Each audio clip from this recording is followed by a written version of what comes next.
మంచిది ప్రియులారా.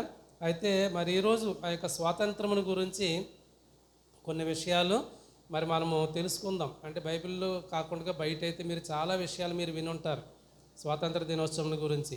చాలా చోట్ల ఏంటంటే ప్రియులారా మరి పూర్వపు చరిత్రలు చెప్పేటటువంటి నాయకులు ఉన్నారు, టీచర్స్ ఉన్నారు. కానీ ఇప్పుడున్నటువంటి పరిస్థితుల్లో మరి కొన్ని చోట్ల అసలు విషయం పక్కన పెట్టేసి ఏవేవో వాళ్ళ యొక్క అధికారాలు వారికి ఉన్నటువంటి గొప్పలు, లేదంటే ఇంకొకళ్ళకి ఉన్నటువంటి ఒక మైనస్ పాయింట్లు ఇవి చెప్పుకుంటూ చాలా కాలక్షేపం అయిపోతుంది. విద్యార్థులకి చాలా అవసరమైనటువంటి విషయాలు చెప్పేటటువంటి ఉపాధ్యాయులు కూడా ఉన్నారు. మంచిదే, అవన్నీ నిన్న దినాన్ని మీరు నేర్చుకుని ఉంటారు. అయితే ఈ స్వాతంత్రమును గురించి ఇక బైబిల్ గ్రంథం ఏం చెప్తుంది అనేటటువంటి ఆ యొక్క విషయాన్ని మనం ఆలోచన చేస్తే, స్వాతంత్రమును మనం ఆలోచన చేసినప్పుడు రాజకీయ స్వాతంత్రం ఉన్నది, వ్యక్తిగత స్వాతంత్రం ఉన్నది, ఆర్థికపరమైనటువంటి స్వాతంత్రం అనేటటువంటిది ఉన్నది. కాబట్టి ప్రియుల యొక్క రాజకీయ స్వాతంత్రము అనేటటువంటి దాన్ని మనం ఆలోచన చేసినప్పుడు ఆ యొక్క బ్రిటిష్ వారి యొక్క దాస్యత్వంలో ఉన్నప్పుడు, లేదనుకుంటే వారి యొక్క బానిసత్వంలో ఈ యొక్క భారతదేశం అంతా కూడా మరి ఉన్నప్పుడు మరి వారందరూ కూడా ఈ యొక్క భారతదేశాన్ని పాలించారు. వాళ్ళందరూ కూడా పాలించారు. తర్వాత మళ్ళా అది వేరే యొక్క నవాబుల చేతిలోకి వెళ్ళటం, తర్వాత ప్రియులారా మరలా ఇలాగా ఈ యొక్క స్వతంత్ర భారతదేశంగా ఉన్నప్పుడు ఈ యొక్క రాజకీయ చట్టాల్లో ఈ యొక్క ఓటు పరంగా ఎన్నుకున్నటువంటి నాయకుల ద్వారా పరిపాలించబడుతున్నటువంటి ఈ యొక్క పరిస్థితి, మధ్యలో రాజుల పరిపాలనలు కూడా జరిగినటువంటి ఒక విషయాలు. ఏ పరిపాలన జరిగినప్పటికీ కూడా భారతదేశానికి ఏమొచ్చిందంటే ప్రియులారా బ్రిటిష్ వారి నుంచి స్వాతంత్ర్యాన్ని అయితే మనకి సాధించగలిగారు. కొంతమంది ప్రాణత్యాగం చేశారు, కొంతమంది ప్రియులారా ఆ యొక్క ఏంటంటే నిరాహార దీక్షలు చేశారు. కాబట్టి ఇటువంటివన్నీ కూడా మౌన పోరాటాలు చేసినటువంటి వారు ఉన్నారు, ఇందులో స్త్రీలైనటువంటి వారు ఉన్నారు, అందరూ చేశారు. కాబట్టి భారతదేశానికి స్వతంత్రం వచ్చేసిందని చెప్పేసి మనం అందరము భారతీయులముగా మన ఇష్టానుసారంగా బ్రతకడానికి ఉందండి? ఎందుకు లేదు? మనందరం స్వతంత్రమే కదా, మరి భారతదేశం అందే కదా. ఇప్పుడు భారతదేశము నా మాతృభూమి, మరి మీదే కదా. ఎక్కడ పడితే అక్కడ ఇల్లు వేయచ్చు కదా వెళ్ళి. అమ్మ భారతదేశం నా యొక్క మాతృభూమి. భారతీయులందరూ ఎంతమంది ఉన్నారు? అసలు సహోదరుల మధ్యన ప్రేమ ఉందా? అసలు సహోదరుల మధ్యన ప్రేమ ఉన్నదా? కుటుంబంలో స్వతంత్రత ఉందా? అత్తగారికి అయ్యాలైతే కోడలకు స్వతంత్రత లేదు. ఏమండి? ఒకవేళ ప్రియులారా ఆ యొక్క తండ్రి బాగా స్ట్రిక్ట్గా ఉన్నటువంటి వాడైతే కుమారులకి స్వతంత్రత లేదు. కుమారులు మూర్ఖులైతే ముసలి ప్రాయంలో తల్లిదండ్రులకు స్వతంత్రత లేదు. మరి ఎక్కడుందో స్వతంత్రత? ఎక్కడున్నదండి స్వాతంత్ర్యం అనేటటువంటిది? కాబట్టి ప్రియులారా భారతదేశము నా మాతృభూమి. ఇల్లు కట్టుకోవడానికి 10 సెంట్లు భూమి కొనాలంటే ఒక జీవితకాలం అయిపోతుంది. ఒక భూమి కొని ఒక ఇల్లు కట్టాలంటే ఆ వ్యక్తి యొక్క జీవితం కంప్లీట్ అయిపోతుంది. అది గల్ఫ్ వెళ్ళినా, గవర్నమెంట్ ఉద్యోగం చేసినా, వ్యాపారం చేసినా, ఏం చేసినప్పటికీ కూడా. కాబట్టి ప్రియులారా ఎందుకంటే మనం సాధించుకున్నంత మాత్రాన మనకు అన్నీ కూడా చేసేటటువంటి స్వతంత్రత లేదు. ఎందుకు లేదంటే దానికి ఏం చేశారంటే ప్రియులారా ఒక చట్టం అనేటటువంటిది ఉంది. కాబట్టి డాక్టర్ బిఆర్ అంబేద్కర్ గారు ఏం చేశారు? ఒక రాజ్యాంగాన్ని రాశారు. అందులో ప్రతిదానికి కూడా ఒక చట్టము, ఒక నియమం అనేటటువంటిది నియమింపబడింది. కాబట్టి దానిని బట్టి మనం ఏం చేస్తున్నామంటే ప్రియులారా మనం నడుచుకునేటటువంటి వారముగా ఉన్నాం. ఆ చట్ట ప్రకారం నువ్వు ఏదైతే సంపాదించుకున్నావో, చట్ట ప్రకారం నువ్వు ఏదైతే కొనుక్కున్నావో, చట్ట ప్రకారం నువ్వు ఏదైతే కలిగి ఉన్నావో దాని మీద నీకేం కలిగి ఉన్నావంటే నువ్వు స్వతంత్రతను కలిగి ఉన్నావు. నీకు చాలా స్వతంత్రతను కలిగి ఉన్నావు ప్రియులారా. అంటే సామాన్యుడికే కాదండి, అధికారం కలిగినటువంటి వాడు కూడా ఈ స్వతంత్రత లేదు. అధికారం కలిగిన వాడు కూడా స్వతంత్రత లేదు. ఒకవేళ భారత ప్రధాని గారు ఉన్నారు, లేదంటే మన ముఖ్యమంత్రి గారు ఉన్నారు, ఆయనకు ఆంధ్ర రాష్ట్రం అంతటి మీద కూడా ఆయనకు అధికారం అనేది ఉన్నది. ఆయనకు అధికారం ఉందని చెప్పేసి మీ స్థలంలో ఇల్లు కట్టేస్తే మీరు ఊరుకుంటారా? చంద్రబాబు లేరు, జగన్ లేరు, ప్రధానమంత్రి లేరు, ఎవరో లేరు. ఏమంటాము? ఇది నా స్థలము, ఇది నా స్థలము, దీని మీద హక్కు నాకే ఉంది. నువ్వు ముఖ్యమంత్రి అయినా ఎమ్మెల్యే అయినా నా స్థలంలో నువ్వు రావడానికి అధికారం నీకు లేదని ఎవరు కల్పించారంటే ప్రియులారా ఈ యొక్క రాజ్యాంగ చట్టం అనేది మనకు అది కల్పించినప్పుడు మనం ఏం చేస్తామంటే దానికి లోబడి జీవించేటటువంటి వారముగా ఉన్నాం. కాబట్టి భారతదేశానికి స్వతంత్రం వచ్చిందని మన ఇష్టానుసారంగా బ్రతకటానికి మనకు ఎక్కడా కూడా అధికారము లేదు. గలతీయులకు రాసినటువంటి పత్రిక 5వ అధ్యాయము 1వ వచనం చూడండి. ఈ స్వాతంత్రం అనుగ్రహించి క్రీస్తు మనలను స్వతంత్రులుగా కాబట్టి ప్రియులారు ఇప్పుడు క్రీస్తు కూడా మనల్ని ఏం చేశాడంటే స్వతంత్రులుగా చేసి ఉన్నాడు. కాబట్టి మరి క్రీస్తు మీకు స్వాతంత్రం ఇచ్చాడని చెప్పేసి మన ఇష్టానుసారంగా బ్రతకొచ్చండి, మన ఇష్టానుసారంగా జీవించవచ్చా? కాబట్టి భారతదేశానికి స్వాతంత్రం వస్తే మన ఇష్టానుసారంగా బ్రతకడానికి లేదు, చట్ట ప్రకారం బ్రతకాలి. అలాగే ప్రియులారా మరి ప్రభు అయినటువంటి యేసుక్రీస్తు వారు కూడా నీ కొరకు నా కొరకు ప్రాణం పెట్టి ప్రాణత్యాగం చేసి భారతదేశం కోసం ఎంతోమంది ప్రాణత్యాగం చేశారు. కానీ ఒక పాపి కొరకు ప్రాణత్యాగం చేసినటువంటి వాడు ప్రభు అయిన యేసుక్రీస్తు. ఆయన ప్రాణత్యాగం చేసి నీకు ఏం కల్పించారంటే నీకు ఒక స్వతంత్రతను కల్పించారు. మరి కల్పించినప్పుడు మాత్రం నీ ఇష్టానుసారంగా బ్రతికేయచ్చా?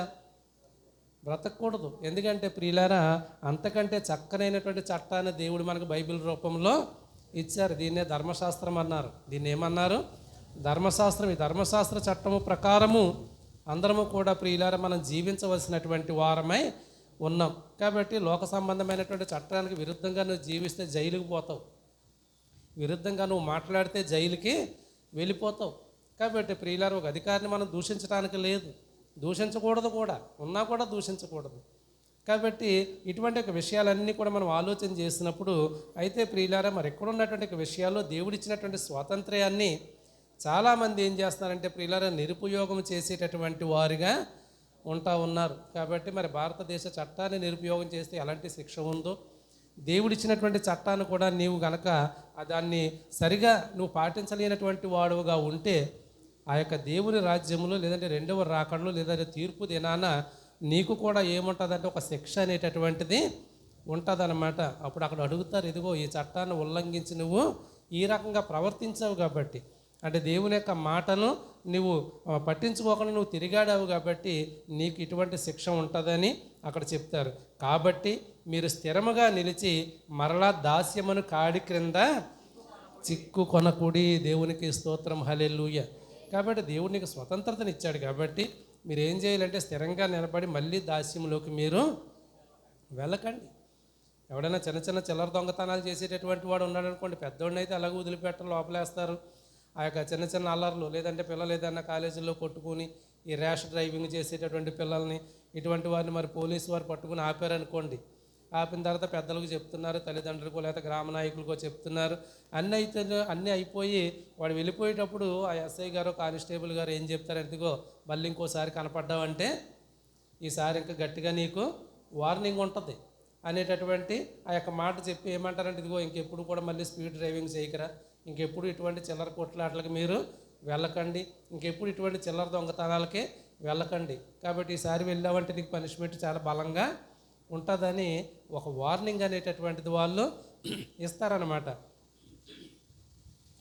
అదే మాటని దేవుడు ఇక్కడ చెప్తున్నటువంటి విషయం ఏంటంటే, కాబట్టి మీరు స్థిరంగా ఉండండి, మరలా దాస్యం అనే పాపంలోకి మరలా మీరు వెళ్ళకండి అనేటటువంటి మాటను ప్రియులారా మరి అక్కడ చెప్తా ఉన్నాడు. కాబట్టి ప్రియులారా మరి దేవుడు మనం రక్షించి పాప బంధకాల నుంచి మనం విడిపించి నడిపించి మన కొరకు ప్రాణత్యాగం చేసి ఇవన్నీ చేసి ప్రియులారా ఆ యొక్క దాస్యత్వం నుంచి విడిపించి ఆయన ఏమి ఇచ్చాడో మనకు స్వేచ్ఛను స్వతంత్రాన్ని ఆయన మనకి ఇచ్చాడు. ఐగుప్తు దాస్యంలో ఇశ్రాయేలు జనాంగం అంతా ఉన్నారు.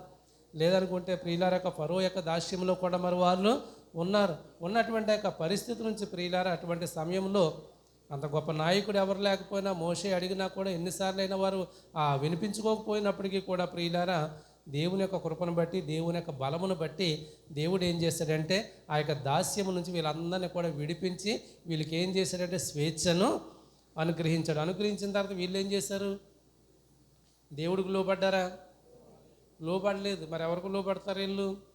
దాస్యత్వంలో ఉన్నటువంటి ఫరో ఏం మాట్లాడితే అదే చేశారు వీళ్ళు. లేకపోతే అక్కడ శిరఛేదనం జరిగిపోతుంది, లేదనుకుంటే భయంకర శిక్ష అనేది ఉంటుంది. కానీ దేవుడు విడిపించిన తర్వాత దేవుడి ఎడల అదే భయం చూపించలేదు, దేవుని ఎడల అదే విధేయతను వీళ్ళు చూపించలేదు. దాస్యత్వంలో అయితే దాస్యత్వంలో ఉండి వాళ్ళు ఏం చేయమంటే అవి చేశారు. కానీ వీళ్ళకి స్వేచ్ఛ వచ్చిన తర్వాత దేవుడు ఏం చేయమంటే మాత్రం అది చేయలేకపోయారు ప్రియులారా. ఎందుకు చేయలేకపోయారంటే అక్కడేమో కఠినమైనటువంటి శిక్షలు, ఇక్కడ ఏంటంటే ప్రేమించేటటువంటి దేవుడు, ఇక్కడ ప్రేమించేటటువంటి దేవుడు. కాబట్టి ప్రియులారా ఆ ప్రేమనే మనం ఏం చేయాలంటే ఆయన రాకడ వరకు మనం నిలబెట్టుకునేటటువంటి వారముగా ఉండవలసినటువంటి వారమై ఉన్నామన్నమాట. కాబట్టి ఎంత స్వేచ్ఛ ఉన్నప్పటికీ కూడా ఆ యొక్క మధ్య మధ్యలో ప్రియులారా ఆ యొక్క వార్నింగ్స్ అనేటటువంటివి దేవుడు మరి మనకి ఇస్తూ ఉంటాడు. కాబట్టి ఆ యొక్క రాజకీయ సంబంధమైనటువంటి ఆ యొక్క స్వాతంత్రం ఉన్నది.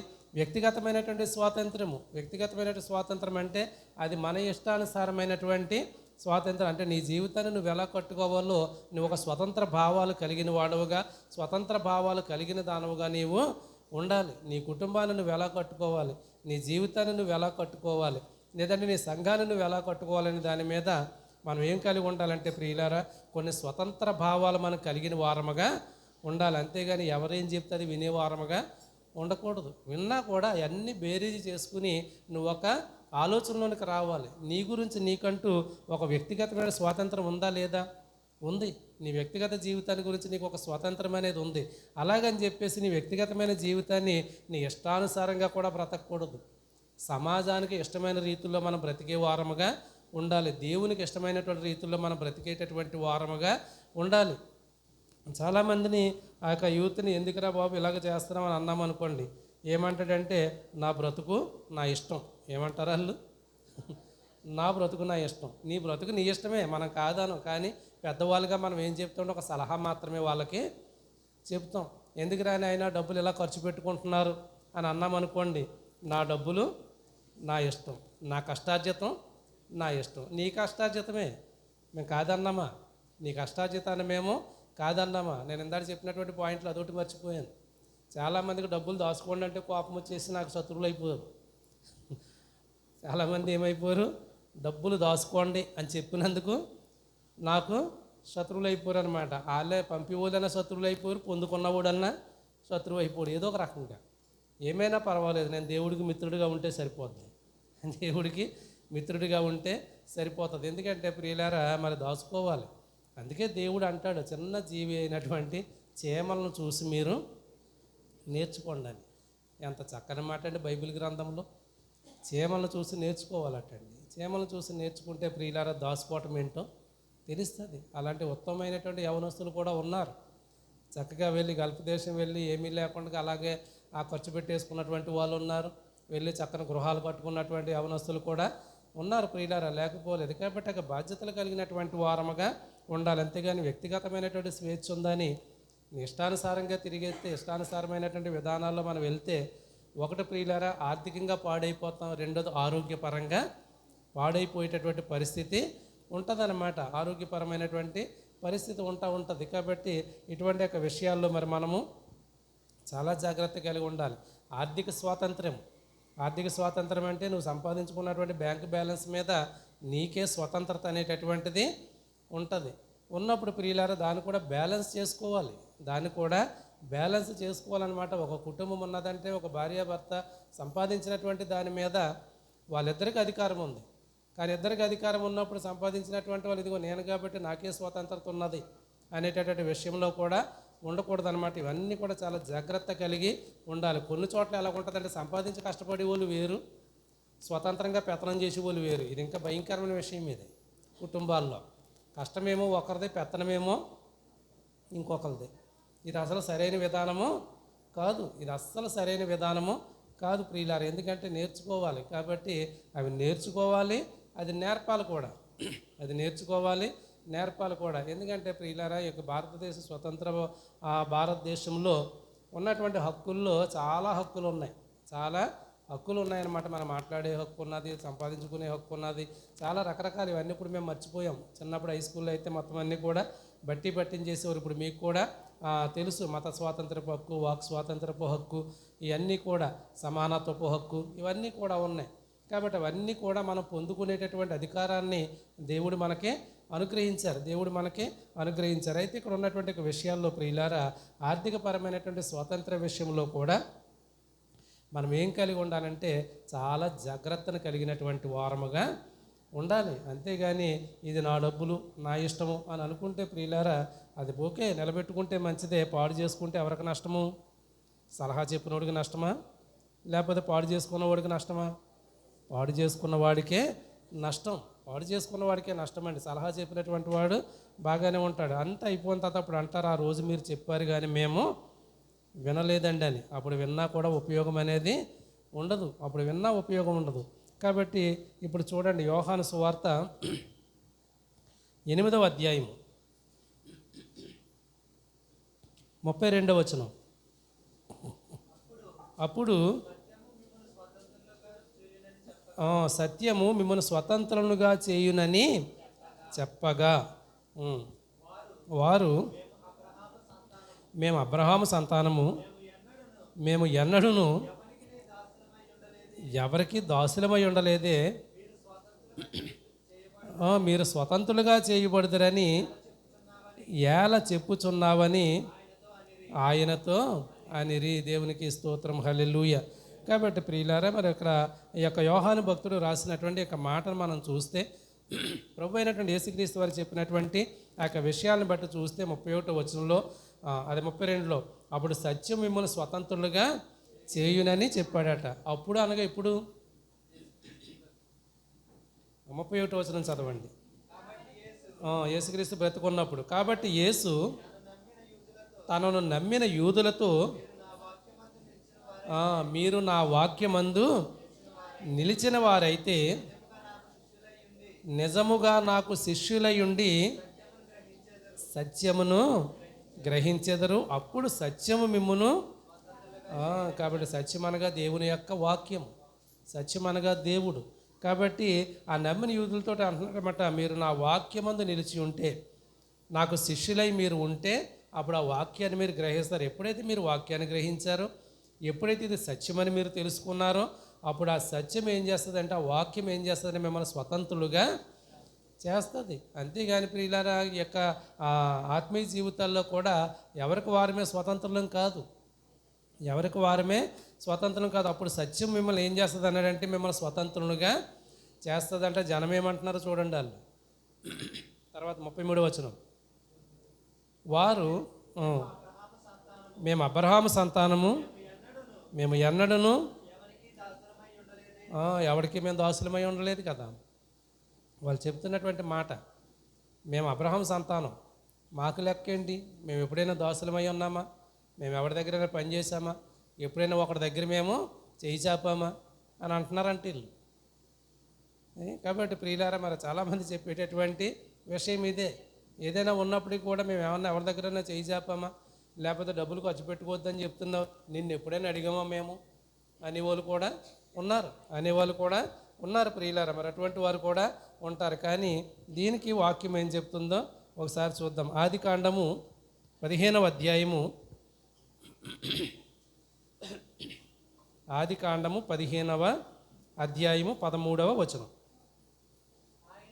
ఆయన, నీ సంతతి వారు తమది కాని పరదేశమందు నివసించి ఆ దేశపు వారికి దాసులుగా ఉందరు.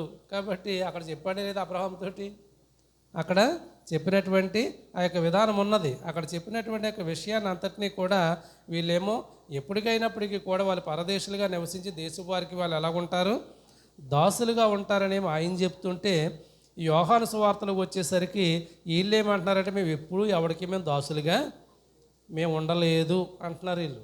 కాబట్టి ప్రియులారా, నువ్వు ఎవరికి దాసుడిగా ఉన్నా లేకపోయినా నువ్వు దేవునికి దాసుడిగా ఉండవలసినటువంటి వాడవై ఉన్నావు.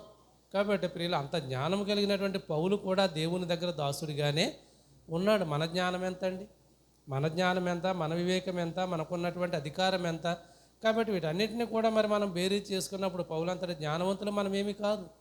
ఆయన సమస్తమైన ధర్మశాస్త్రాలు అన్నింటినీ కూడా చదివినటువంటి వాడు, ఆయన అన్నీ కూడా చదివినటువంటి వాడు. ఆయనే దేవునిలోకి వచ్చిన తర్వాత దేవునికి దాసుడిగానే ఆయన ఉండిపోయినటువంటి వాడిగా ఉన్నారు. కాబట్టి ప్రియులారా, ఈవేళ లోకంలో చాలామందిని మీరు దేవునికి దాసులుగా ఉండండిరా బాబు అంటే, వీళ్ళు దేవుని దాసులుగా ఉండలేదు కానీ దేవదాసులుగా తయారైపోతున్నారు. దేవదాసులు అంటే కాబట్టి వాళ్ళు అనమాట. కాబట్టి ఎవరు తీశాడో కానీ ఆ సినిమా అంటే అది యాక్చువల్గా నవల. అది ఒక ఆయన నవల రాశారు, దేవదాసు నవల రాస్తే అది అక్కినేని నాగేశ్వరరావు గారు సినిమా తీస్తే అప్పుడు వాళ్ళు అందరూ కూడా ఏదన్నా ఒకటి చేశారంటే ప్రాణం పెట్టి నటించారు. కాబట్టి ఆ పాత్రలు అలాగా నిలబడిపోయినాయి. ఆయన లేరు, అప్పుడు పుట్టినటువంటి వాళ్ళు లేరు, ఆయన గురించి తెలిసినటువంటి వాడు లేడు. కానీ ఇప్పుడు కూడా ఆ తెలియనటువంటి యూత్ కూడా వెళ్ళి తాగుతూ ఉంటే ఆడు కూడా దేవదాసు అయిపోయాను అంటాడు. దేవదాసు అంటే ఏంటో కూడా వీడికి తెలదు, కానీ దేవదాసులు అయిపోయారనమాట. కాబట్టి బైబిల్ ఏం చెప్తుందంటే నువ్వు దేవునికి దాసుడిగా ఉండమంటే బ్రతుకంతా దేవదాసులా తాగి దొలితే అలాగా. మారవలసినటువంటి విధానం ఎప్పుడైనా ఉంది, మారవలసినటువంటి విధానం ఎప్పుడైనా ఉన్నది ప్రియులారా. మారినటువంటి వాళ్ళు బాగుపడతారు అంతే. కాబట్టి ఇక్కడ ఉన్నటువంటి కాదు, వాళ్ళు కూడా అడిగామనుకోండి, వాళ్ళు ఏమంటారంటే నా స్వేచ్ఛ, నా ఇష్టం, నా బ్రతుకు నా ఇష్టం. నీ బ్రతుకు నీ ఇష్టమే కరెక్టే, ఎవడు కాదన్నాడు నీ బ్రతుకు నీ ఇష్టం కాదని. కానీ ఆ బ్రతుకును కొంచెం మార్చుకోమని దేవుని యొక్క వాక్యము చెబుతుంది అంతే. కొంచెం నీ బ్రతుకుని మార్చుకొని చూడు 4 రోజులు. ఒక్కసారి 4 రోజులు నువ్వు మార్చుకుని చూస్తే ఇందులో ఉన్నటువంటి ఆనందం ఏంటో, ఇందులో ఉన్న కృప ఏంటి, ఇందులో ఉన్న సంతోషం ఏంటో నీకు తెలుస్తుంది. లోకంలో ఉన్నటువంటి సంతోషం కంటే దేవులో ఉన్న సంతోషం ఏంటో నీకు తెలుస్తుంది అని చెప్పేసి మనం ఏం చేయవలసినటువంటి వారమై ఉన్నామంటే వీళ్ళందరినీ కూడా దేవునికి దగ్గరగా మనం చేయవలసినటువంటి వారమై ఉన్నాం. కాబట్టి ప్రియులారా, ఈ యొక్క యోహాను సువార్తలోనే 8వ అధ్యాయంలోనికి రండి. 8వ అధ్యాయంలోకి వస్తే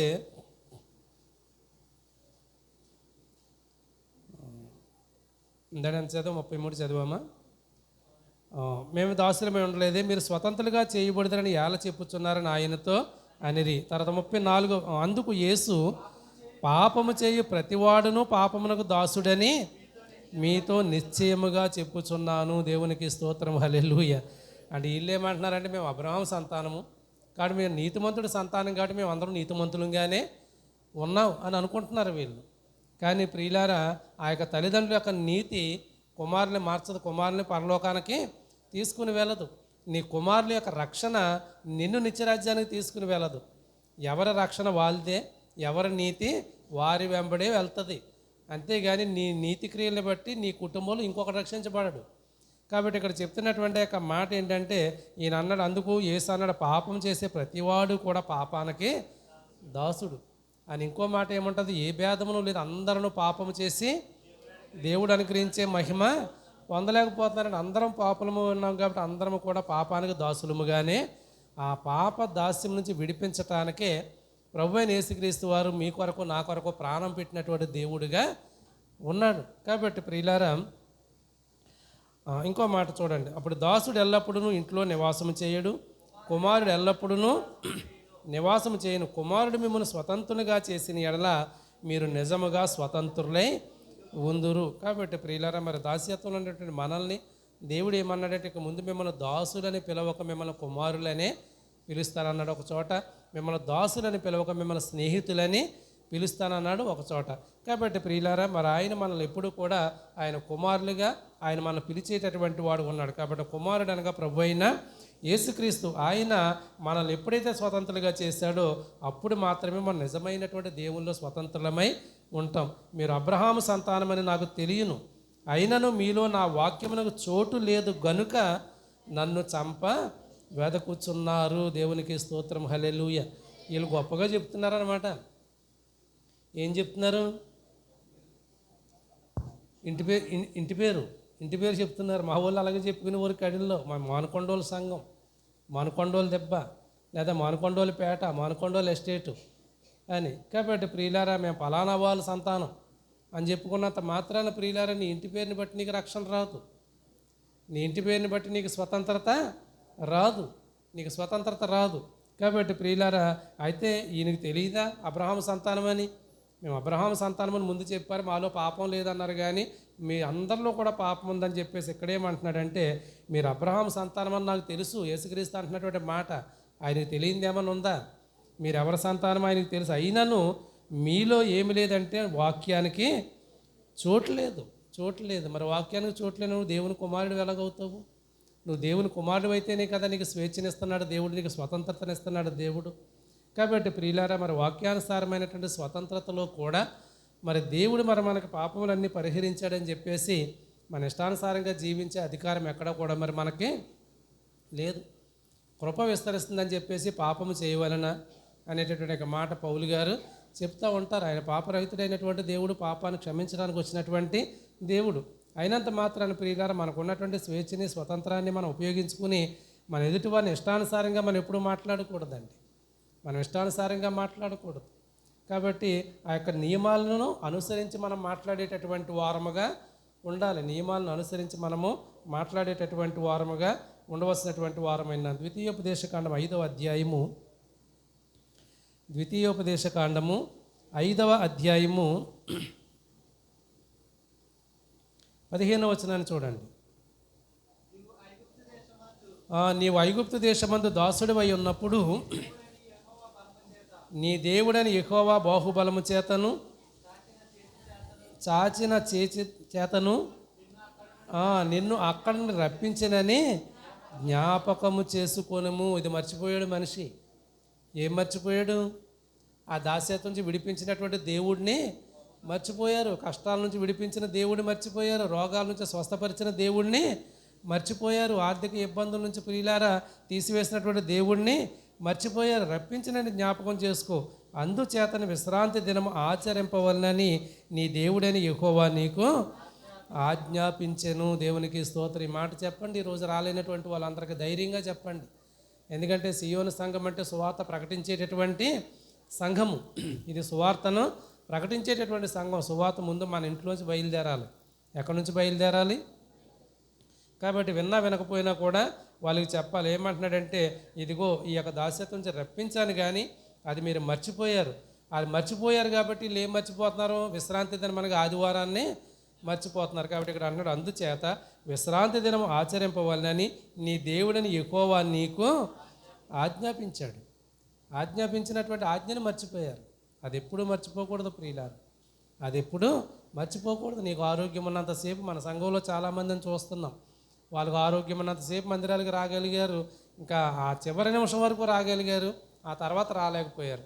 వాళ్ళని దేవుడు ఏమీ అనడం. ఎందుకంటే వాళ్ళు నడవలేని స్థితి కాబట్టి, రాలేనటువంటి స్థితి కాబట్టి వాళ్ళని ఏమి అనడం. కానీ ఆరోగ్యం బాగుండి నీ స్థితి అంతా బాగుండి కూడా నువ్వు రాలేకపోతే తప్పనిసరిగా దేవుడు ప్రశ్న వేసేవాడుగా ఉంటాడండి. దేవుడు తప్పనిసరిగా ప్రశ్న వేస్తాడు. దేవుడు తప్పనిసరిగా ప్రశ్న వేసేటటువంటి వాడిగా ఉంటాడు. సరే, మంచిది. మరి చివరి మాట చూసుకుని మనం ముగించుకుందాం. అపోస్తుల కార్యములు 13వ అధ్యాయము. అపోస్తుల కార్యములు 13వ అధ్యాయము 26వ వచనం.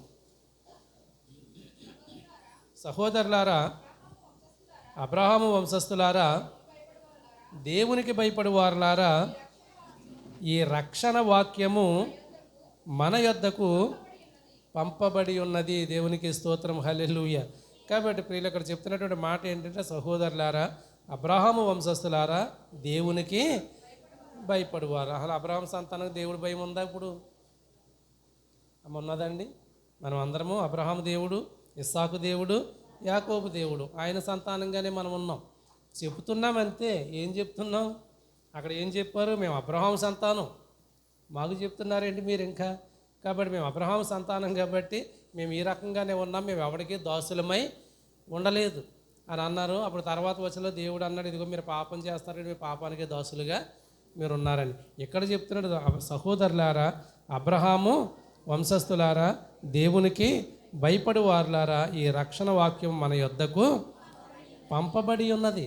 కాబట్టి ప్రియులారా, పంపినటువంటి ఆ యొక్క రక్షణ వాక్యాన్ని మనం ఏం చేయాలంటే అంగీకరించేటటువంటి వారముగా ఉండవలసినటువంటి వారమై ఉన్నాం. ఇది చాలా ప్రాముఖ్యమైనటువంటి విషయం. అంతేగాని ప్రియులారా, స్వేచ్ఛ ఉందని చెప్పేసి నువ్వు ఇష్టానుసారంగా తిరుగుతానంటే భారత చట్టము ఒప్పుకుంటుందండి, ఒప్పుకోదు. అలాగే ప్రియులారా, నిన్ను రక్షించినటువంటి దేవుని దగ్గర, నిన్ను ప్రేమించినటువంటి ఆ యొక్క దేవుని దగ్గర, ఆయన ప్రేమస్వరూపైనటువంటి దేవుడు కాబట్టి ఆయన దగ్గర నీకు చాలా స్వేచ్ఛనిచ్చాడు దేవుడు. నిన్ను దాసుడిగా ఉండమనలేదు, తన స్నేహితుడిగానే స్వీకరించాడు. అలాగని చెప్పేసి నీ ఇష్టానుసారమైన స్వేచ్ఛతో బతికేస్తావా నువ్వు? అలా ఉండకూడదండి, అలా ఉండకూడదు. ఆదివారాన్ని పరిశుద్ధ దినాన్ని పరిశుద్ధంగా మనం ఎంచేటటువంటి వారముగా ఉండాలి. కాబట్టి మనకు స్వతంత్రం వచ్చినప్పుడు చట్టాన్ని ఎలా గౌరవిస్తున్నామో, ఈ రక్షణ అనేటువంటి స్వతంత్రాన్ని దేవుడు నీకు ఇచ్చినప్పుడు, పాపదాసి నుంచి విడుదల నీకు ఇచ్చినప్పుడు, దేవుని యొక్క వాక్యమైన చట్టానికి కూడా మనం లోబడి జీవించే వారముగా ఉండాలి. అటువంటి గొప్ప కృప మరి దేవుడు మనందరికీ దయచేయునుగాక. ఆమేన్.